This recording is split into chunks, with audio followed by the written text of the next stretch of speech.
এটা আসলে তেমন নয়। আমি আল্লাহর সন্তুষ্ট অর্জনের জন্য দিচ্ছি, যাতে আপনারাও আল্লাহর মাধ্যমে উদ্দীত হয়ে আরও বেশি করে দিতে পারেন।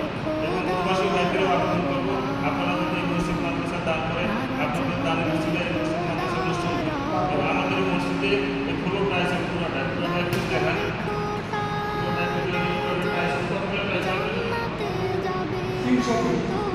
টাইলস লাগবে 300 মধ্যে আপনারা একটা টাইলসের দাম হচ্ছে 800 টাকা। আপনারা যদি একজন লোক বাড়ানো দুইটা টাইলস দেন তাহলে 1600 টাকা লাগবে। তাই আপনারা দুইটা টাইলসের দাম দিলেন, তাহলে একজন লোক নামাজ পড়তে পারে 1600 টাকা, বেশি নয়। 1600 টাকা একটা দুইটা টাইলসের দাম 1600 টাকা না? আমরা আশা করবো আপনারা 1600 টাকা হলেও কমপক্ষে দাম করবেন। আল্লাহ হাফেজ। আচ্ছা।